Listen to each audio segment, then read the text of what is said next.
Novembre 2016. Après des jours d'une fatigue inexplicable, d'une soif intense et des urines abondantes, je me dis qu'il y a peut-être quelque chose qui va pas. Je me décide d'aller consulter et j'arrive à avoir un rendez-vous le soir même chez le médecin. Et le rendez-vous, franchement, j'y vais totalement relaxé, détendu, sans pression, comme disent les jeunes. Lorsque le médecin il me prend en charge, je lui explique un petit peu mes symptômes et tout. Et je vois que là, son attitude, elle change un petit peu. Et là, elle me dit qu'on va faire un test de glycémie. À ce moment-là, j'étais vraiment loin de m'imaginer que ça serait le premier d'une longue série. Il me pique au bout du doigt, il récolte un petit peu de sang, tu connais la procédure. Et là, le résultat, il est de 4,76. Le médecin, il me regarde sans forcément être alarmiste et il me sort: Monsieur, il va falloir que vous alliez directement aux urgences. Encore inconscient, moi je lui demande, bah pourquoi? Là, c'est pour la toute première fois de ma vie que j'entends, vous avez peut-être du diabète. Parce que tu vois, à ce moment-là, je me dis, bon, allez, c'est rien, je vais aller aux urgences, ils vont me prendre en charge, ils vont me donner quelques médicaments et aller rouler jeunesse. Ça y est, c'est fini. Là, j'arrive aux urgences. J'explique que je sors de chez le médecin, qui m'a fait un test de glycémie et qui m'a dit de venir directement aux urgences. La personne qui est à l'accueil, elle fait le côté administratif.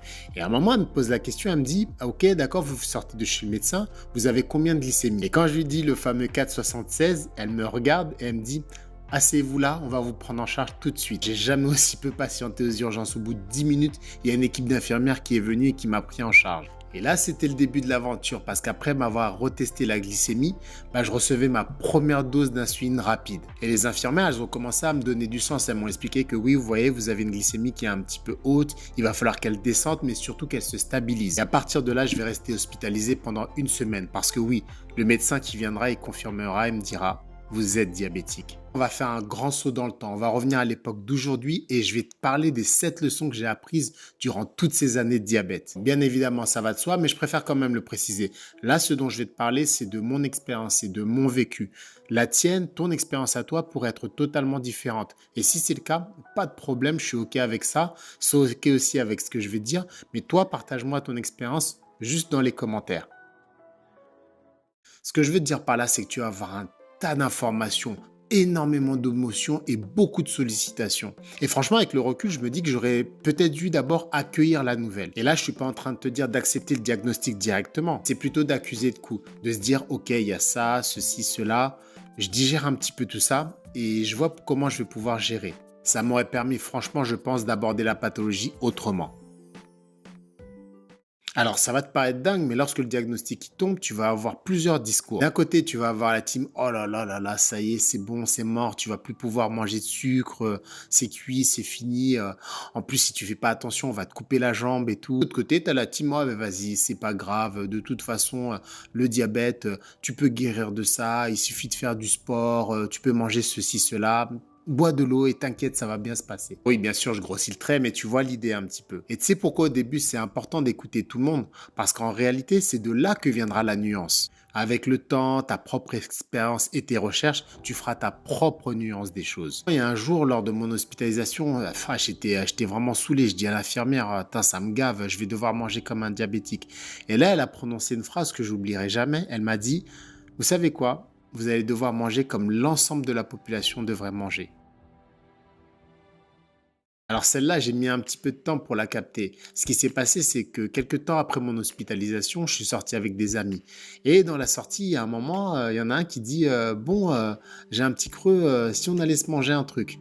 Et il s'avère qu'un truc à côté qui était pas forcément sain, il y avait le McDo. Aucun de mes amis savait que j'étais diabétique. Tu vois, j'ai gardé ça longtemps pour moi. Il y a personne qui savait. Et moi, j'étais un petit peu en panique. Je me dis, si je mange au McDo, franchement, j'ai faim, mais ça va flinguer ma glycémie. Comment je vais gérer ça? Finalement, la tentation elle a été trop grande. Effectivement, j'ai pris mon premier McDo après l'hospitalisation en tant que diabétique. Et est-ce que franchement, c'était l'idéal? Bah non. Et est-ce qu'à partir de là, ça signifiait que je pouvais aller au McDonald's tous les jours? Absolument pas. L'idée ici, c'est de se dire que de temps en temps, si tu as envie d'aller dans un truc que toi, tu considères bon comme le McDo ou je sais pas autre, bah c'est ok. La principale chose à comprendre, c'est qu'avec le diabète, on se bat contre les conséquences qui seront à long terme. Donc se priver, c'est pas la solution non plus. Mais on peut résumer ça en se disant une chose. Les écarts, c'est de temps en temps, mais pas tout le temps. Le traitement, l'activité physique, l'équilibre alimentaire, c'est vraiment super important. Il faut pas négliger, c'est quelque chose, c'est le socle. Mais je me dis qu'il y a une chose dont effectivement personne ne parle, Bah, c'est la santé mentale. Parce que oui, tu peux prendre ta metformine, ton Januvia ou encore ton Ozempic, faire de l'activité physique au quotidien et manger correctement, mais ta glycémie, elle peut être totalement flinguée si dans ta tête, ça va pas du tout. Moi, dans mon parcours, mon diabète, je le gardais pour moi, je le partageais vraiment à pas grand monde, sauf les membres de ma famille qui étaient au courant. Et donc, personne ne savait qu'au début, la metformine, ça me faisait super mal à l'estomac. Personne ne savait pour mes hypos ou bien pour mes glycémies qui étaient totalement ratées. Là, je me dis que j'aurais dû aller voir un professionnel, un psy, un thérapeute.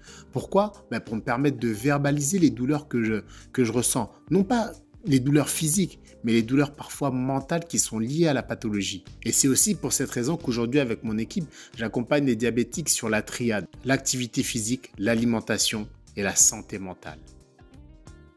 Attends, avant de quitter la vidéo, je t'explique. J'ai toujours été très intéressé par le développement personnel et durant ces années d'apprentissage, j'ai découvert un blogueur américain qui s'appelle Mark Manson et il a écrit un livre intitulé L'art subtil de s'en foutre. Et ce livre, il est un petit peu à contre-courant de l'engouement collectif pour la psychologie positive. Mark Manson, il pense que la plupart du temps, la vie, c'est de la merde. Mais que cette merde, tu dois en manger un petit peu tous les jours. Et quitte à en manger, autant choisir le goût qu'elle va avoir. Et moi, j'ai relié ça à l'activité physique. Regarde, franchement, moi, je déteste courir, ok? Mais l'activité physique fait partie du traitement. Donc, en gros, je dois manger un petit peu de merde tous les jours. Et donc, moi, cette merde, j'ai choisi son goût en faisant du jiu-jitsu brésilien. C'est dur à dire, hein, mais tu peux pas maîtriser ta glycémie. Mais avant de sauter au plafond, regarde ce schéma. À gauche, tu as les choses qui sont dans ton contrôle, avec tes actions et tes pensées. À droite, ce qui échappe à ton contrôle, avec notamment le monde extérieur. Et au milieu de tout ça, dans une plus petite portion, tu as ce que tu influences, c'est-à-dire dans notre cas précis, ton diabète. Et ce que j'ai compris avec ce schéma, c'est que demain matin, je ne peux pas me décider de me réveiller avec 1,07. Les seules choses sur lesquelles j'ai vraiment un impact, ce sont mes pensées et mes actions qui vont définir mon diabète. Bon, il y a énormément d'autres leçons, tu te doutes bien que je pourrais partager avec toi. Si ça t'intéresse, dis-le moi en commentaire. On fera peut-être une autre partie, mais ce qui m'intéresse, comme je te l'ai dit au début de cette vidéo, c'est d'avoir ton expérience à toi aussi. Donc, j'ai hâte de te lire. Merci d'être resté jusqu'au bout de cette vidéo. J'espère que tu auras appris quelques éléments. Si tu souhaites te faire accompagner sur la triade, je t'ai mis un lien juste en dessous de la vidéo. Tu pourras réserver un appel offert et voir si je peux t'aider. Allez, à bientôt. Os.